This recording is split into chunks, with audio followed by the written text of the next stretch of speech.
14 WILI and 95.3 FM presents Hometown Threads, a closer look at our community and the people that make it go. Every week, you'll hear uplifting stories from our local businesses and our neighbors. Now, here's our host for Hometown Threads, Keith C. Rice. Welcome into another episode of Hometown Threads on 14 WILI 95.3 FM, Willimantic Today, Facebook, Spectrum 192. Let's see, the WILI Radio YouTube channel, which we strongly suggest subscribing to the WILI YouTube channel. It's WILI Radio. Hometown Threads comes your way every Tuesday on WILI from 5:05 to 5:30. Of course, thanks to our big sponsor here, Liberty Bank, Beat Community Kind, with 3 great local locations right across the street from the radio station at 679 Main Street, Willimantic, West Main Street, Willimantic at Gateway Commons, and then right up the road, Route 195. Liberty Bank, Be Community Kind. J. Matt Rupar, if you'd be so kind and say hello to the fine folks. Hello. And we welcome him. We finally got him in here. The legendary, the great, the Cupid 2022, David Lefty Foster. Oh, wow. Hi, Keith. Hi, everyone. Good. I hope everybody in WILI listening world No stranger to these microphones. having a good day. No stranger to these microphones, and it's great to have him on Hometown Threads. And, of course, big show coming up Friday night, June 14th. And I just want to take a second to brag. I got Lefty on before Wayno. He'll be on Wayno's show on Wednesday. Wednesday morning, 7:40, right? And I'm plugging the other shows, too. And then with Dennis and Susan Friday, just after 5 o'clock. But for the first time, I got David Lefty Foster, not only in Hometown Threads, but before anybody else, to promote the big Shabu reunion show. And we'll just, before we get into that... I never thought of it that way, Keith. Yeah, that's cool, yeah. I know. It's like I feel kind of special, because when I walked in, Matt goes, you do know...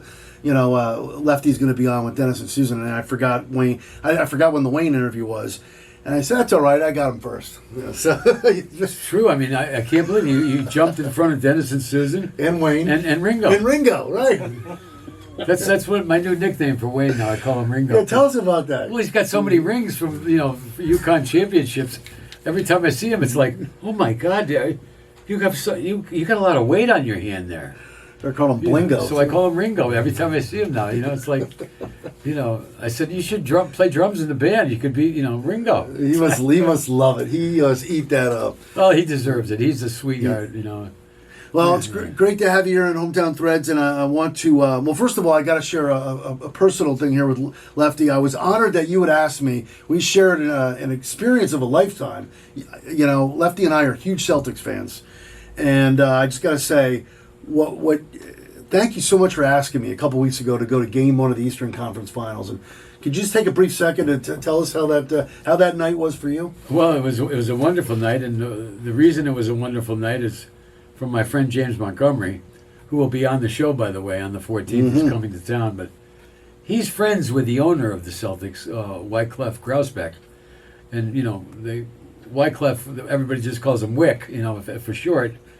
Really nice man, but he loves to play blues and he loves playing guitar, and he plays with Montgomery a lot.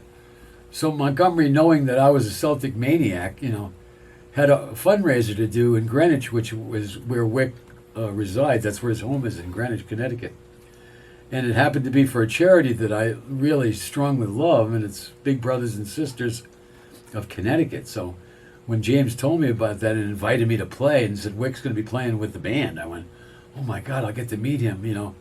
He's like a hero of mine, because I love what he's done for that team, and getting him postured for that next banner. And I just love the Celtics so much. I've loved them all my life. So what an honor that would be to play some music with him and meet him. And so I brought him a gift, for the charity. And when I went into the green room, before we had to play, and got to meet him and shook his hand, and then I handed him the envelope with the contribution to Big Brothers and Big Sisters, and he opened it and read the little note, and then saw the check, and he went, oh my God, you're a musician, this is way too much money to give. And I said, well, no, look, it's quite all right. It's a great charity. I believe in it strongly, and it's an honor for me to help you. And Wick, I can't wait to play some music with you. And so anyway, we ate, and then we got ready, and And about 15 minutes before we went to the stage, this 12-year-old boy came in with his mother, and he had beautiful long hair and beautiful big blue eyes, and it was just a sweet little kid. His name was Sawyer, but he'd had a terrible day at school, and he was really kind of low, and I sensed it, So I talked to him for a few minutes. He goes, "I want to learn how to play the harmonica, like James Montgomery." So I said, "Well, look, I'll get you some harmonicas. I'll get you a whole bunch of them. But right now, I'd like you to join the band. Would you be my partner and join the band with me?" And he goes, "Yeah, that'd be great." And and I said, "Well, do you dance at all?" And he goes, like this, and he was doing like the shingling, So he's cute as a button. He's 10 years old. Wow. So I went, "That's perfect." I said, "Look, you just do that while you're with me, and you do the shingling, and I'll do the singing, and we'll stay together. We'll be a partnership. You're in my band from now on. You're a member of the band." "I am." He got so excited, and his mother's like going, "Oh God, his mother's going, "Oh my God, he had such a bad day today. This is wonderful, So anyway, I go on, I walk on stage, and I take the kid with me, and I say to the band, to James's band, because they play pretty loud, I said, "James, just drop it down, because it's like, there's only 50 couples in here, high ceilings, it's echoey. I want to do a nightclub thing where I don't even hardly need a microphone, So they go, "Okay, no problem." So I did one song with the kid next to me, and he's doing the shingling through the whole thing. Standing ovation, blew the place away. And on the way out the door, I got the kid with me. Wick's wife is there, and she owns a tequila company. She's worth like $400 or $500 million. He's a billionaire, but anyway. So she says to me, "Who are you?" He goes, "You're amazing. You captured the whole essence of this night. This is fantastic. Who are you?" So I just said, "Well, thank you. Thank you, Mrs. Grousbeck. I really appreciate that." And then I signaled to Sawyer's mom to get him because I was walking out the door to get in the car to go home. And anyway, so at the end of the set, Montgomery, I'm on the way home, and he said, "I just left Wick." He said, "I can't believe, Lefty." He goes, "Wick said to me, he goes, who is that guy?" He goes, "My wife's in love with him. You let him know that he can come to any Celtic game he wants to, anytime." He's like, it's one thing to impress me, but you impress my wife, and then you're really in good shape with me. So I got lucky, And so then I called Keith to be my partner. I couldn't believe that. I was thinking, who's the biggest Celtic fan I know? I said, "It's Keith Rice. He's the guy." He's was perfect. You were lucky, and I was lucky. We were both very lucky. We kept looking at each other all night, trying, in between like timeouts. Like, are we really sitting on the floors, row 2? And I want to thank your lovely wife, Marilyn, who's a huge Celtic fan as well. Yeah. And she was probably going to go with you, but she had something else going on. And, well, she wanted you to go. She said, "That's my wife. That's how she is." Well, I'd like to thank Marilyn too. That was now we've been texting. I thank her every day of my life. So 3 of us are all texting during every Celtic game. It's hilarious, and boy, she knows a lot about the Celtics too. Keith and I are lucky. We have great women, Marianne for him, and Marianne and Marilyn. Yes, and Marilyn. So we're very lucky. We're lucky. So anyway, that's the story. But I'll be forever grateful. What a night. It was a pleasure to do it for you. Oh. He was a great co-pilot, by the way, and a great filming guy. He filmed the whole. So here we are, we're in row 2, and then we're down 3 points, and there's 10 seconds left, and I'm right.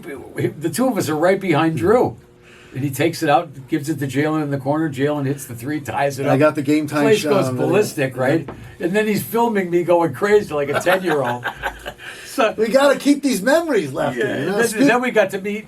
Mike. We met Big Poppy, David Ortiz, Lenny Clark, the comedian. Lenny Clark, and you got your picture with... And McLovin, the super... Mike Gorman? Oh, Mike Gorman, the legendary, recently retired Celtics I teared up guy. when I saw him, so I'm just saying, he got his picture with Mike Gorman. And then I got my picture with James and Big Poppy. And Big Poppy came up to me, he goes, "James Montgomery say you're a great singer. I love great singers. Can I hug you?" I went, "Can you hug me? How about if I hug you?" So I mean, it was just like What a night. By the time I left the place, I said, Keith, I'm like a 10-year-old. I can't die. This is like the best Yeah. night of my life. Because me too. I know. It was just unbelievable. I can't stop thinking about it. Here we are 2 weeks later. And he was a great co-pilot. Too. Thank you. He got me in, got me out. I get a little nervous in Boston driving. You know what I mean? So he goes, no, go this way, go this way, go this way. You want me to drive your caddy? I'm like, no, I'll navigate. Well, I'm a bluesman, so you gotta have a Cadillac. So, Anyway, so thank you for that, and some more memories going to be made Friday night, June 14th, the big Shabu show. We're going to get to that, and but I know one thing that popped in my head. I don't know why I didn't ask you this on that night to Boston. I should probably know this. Well, for people who don't know this, where did the nickname Lefty come from? Little League. Little League. I was way back to, pre-Little League. Actually, I was in the backyard of my father's house. We used to play baseball, and people from all over the neighborhoods used to show up. And my brother Mark was 4 years older, and they had me in the outfield.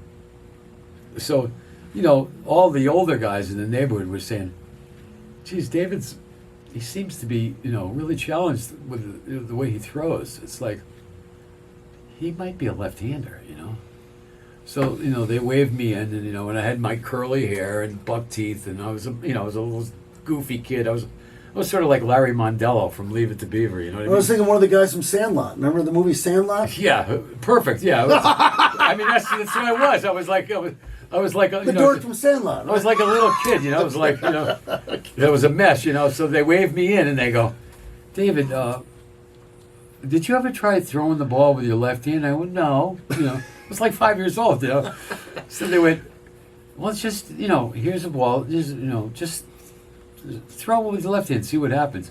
Well, they gave me the ball, and I pegged it. I mean, it was just like, he's a lefty, And boy, did that stick. It was like... And that was it. That was it. It just... Because I was talking to my parents the other day. I said, I got to ask him when he does the show, where did Lefty come from? So... Here we are, David Lefty Foster, episode 68 of Hometown Threads, brought to you by Liberty Bank. Be community kind. And you told me so many great stories about the early days of the Shabu. I was just asking him story after story. And made that trip a couple weeks ago to and from Boston seem like 5 minutes. Because the stories are just unbelievable. Well, there's millions of them. There's so many stories because, we did so many different people over the decade. I mean, we did 3,000 concerts. Name some of the big names. Of course, you mentioned Steven Tyler. I heard that story. Yeah, we had Aerosmith there the second week, and everybody knows the Police were there as well. The Hall & Oates were there a few times, and Todd Rundgren, and Felix Cavalier, Hall of Famers there. Dire Straits, Journey, Cheap Trick. And then all the blues guys, every one of them, Muddy, John Lee Hooker, Buddy Jr. Who was your favorite out of all those years? And I know you have many. If you were to pick one, I think I'm going to ask you this that night a couple weeks ago, but if you were to pick one favorite, like, wow, that was a freaking night. Well, I would say Cotton was one of my all-time favorites, as far as, because he was, and Muddy, those two, because they treated me like they were my dads, They were like, fathers to me, especially Muddy.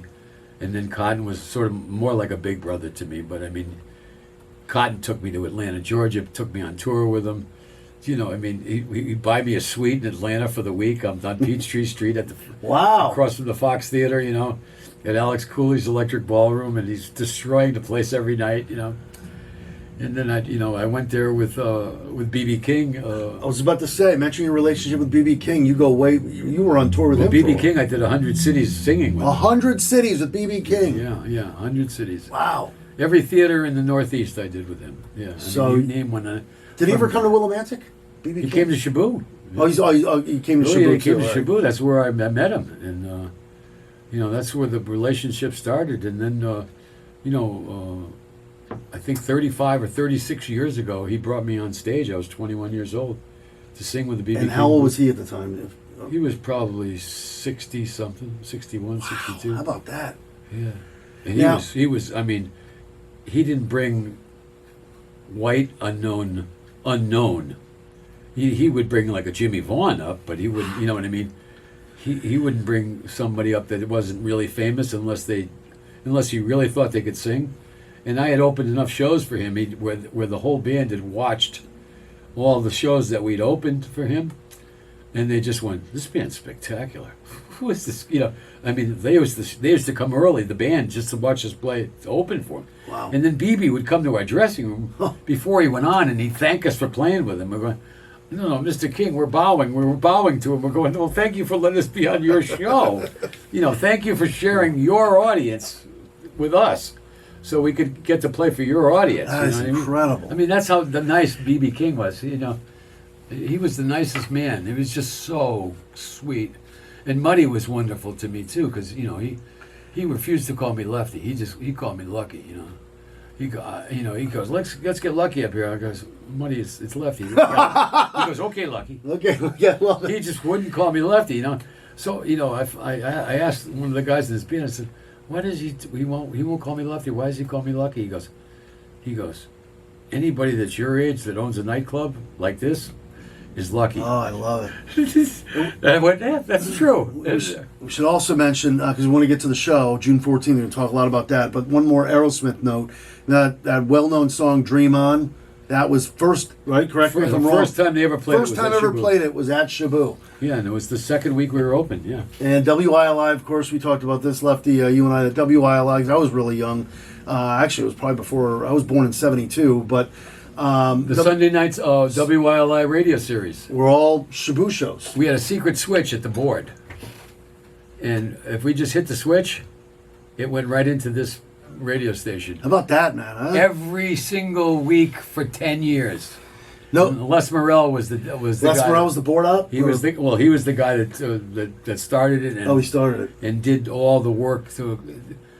And it was reel to reel in those days. Oh yeah, I I'm worked. just saying it was like it was a library of everybody and everybody, you know. But we couldn't use it because we didn't have the permission to use it. But we played it locally, and nobody cared.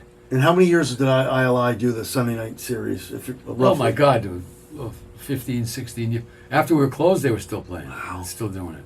I know you and I mean, it was programming, you know. So it was, you know. I mean, this radio station in Shabu is like, you know, hand in hand. Oh, I mean, we did so much stuff together. This is like, you know, we go back. Stories go on and on. All right, June 14th. It's the 2024 edition. Flag Day. The Flag Day, that's right. We see a lot of flags on Friday night, June 14th. Yeah. Tell us all about it. We have the poster right here. Well, I've got the whole Army coming to play, you know, and we're front loading it. John Cafferty's coming, and he's going to start the show at 6 sharp because he's got a night gig down on the shore. Wow. At 9:30, so we got to get him on and off so he can get to his night gig.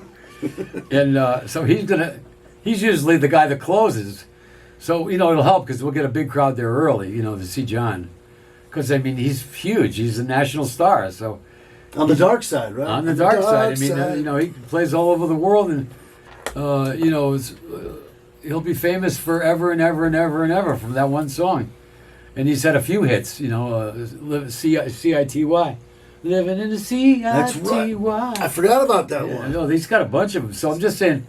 You know, and the nicest man you ever want to meet, John Cafferty. He's been a part of these shows a lot, right, Cafferty? Yeah, he's a dear friend. He's been so good to me. He's been, you know, he just goes, you know, Lefty, thanks for letting me drive your jet, you know, because I've done 20 pieces. And, you know, he's got the Stones horn section under him. He's got, you know, the Saturday Night Live guys.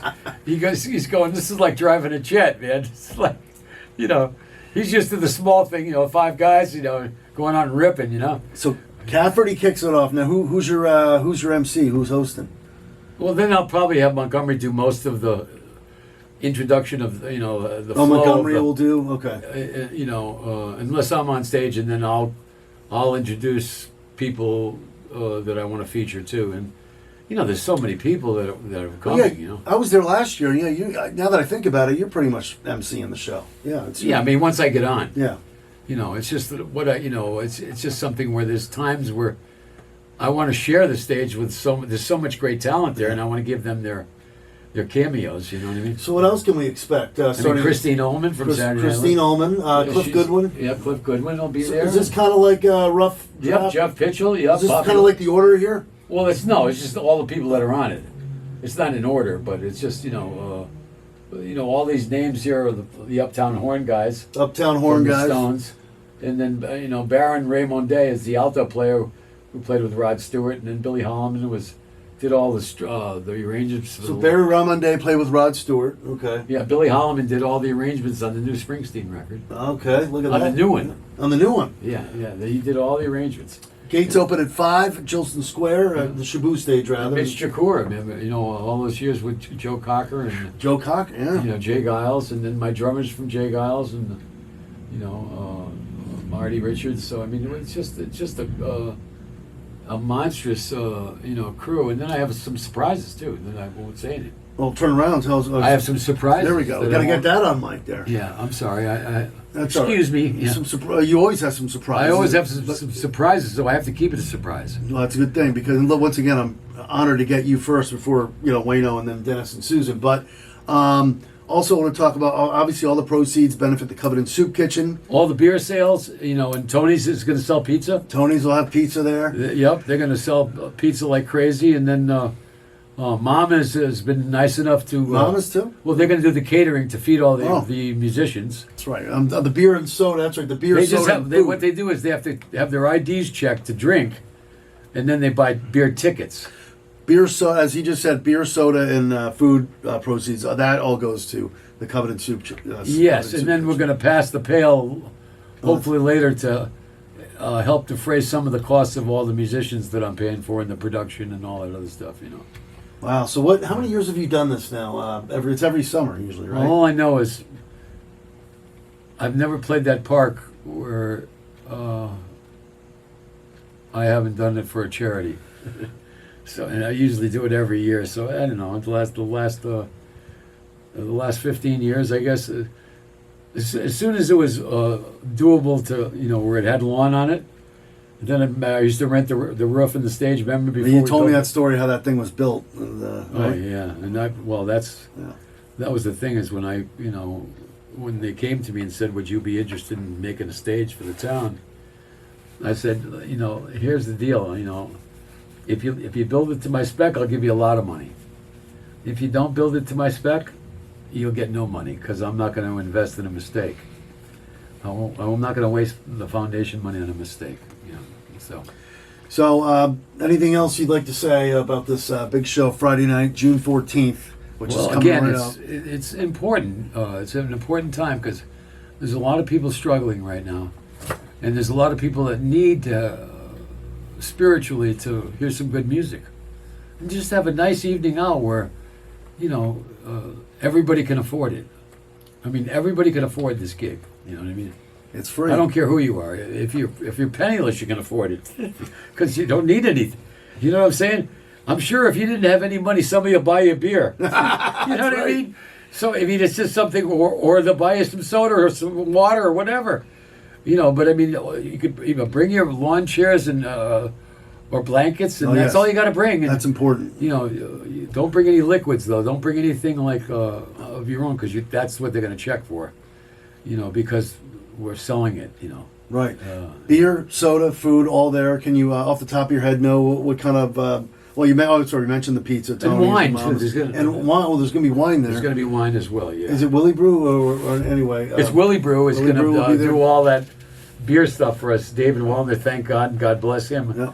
He's going to really, really help us immensely by, when he's in doing the beer and all that stuff. It's smooth, you know what I mean? I can just worry about singing. I just did Hopfest. I just DJ'd Hopfest. Yeah, I mean, he do a wonderful job? David and Rhonda do a terrific job. So, and then they give all the money to local charities. I mean, they're really. I love you. I love David and that whole bunch up there. It must be the name David. A lot of Davids they love to give. I don't know. Well, you've given us so much, and it's a pleasure to finally have you on Hometown Threads. And best of luck, June 14th. I'm sure you're gonna knock it out of the park like you do every year.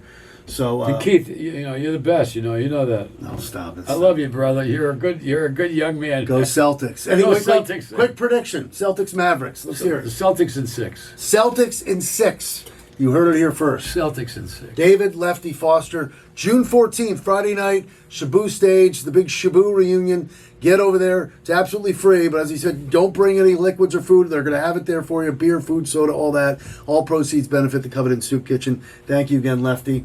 Oh, you're welcome. Thank you to Liberty Bank, Be Community Kind. Thank you to J. Matt Rupar. Thank you for listening. Thank you for watching. And in the words of the great Roddy McCumber, bye for now, folks. Bye for now. And that concludes another edition of Hometown Threads. Got a story for Keith? Reach out to him on Facebook by searching Keith C. Rice or email him at krice@hallradio.net. Don't forget to tune in next week on 14 WILI and 95.3 FM, as well as the Willimantic Today page on Facebook.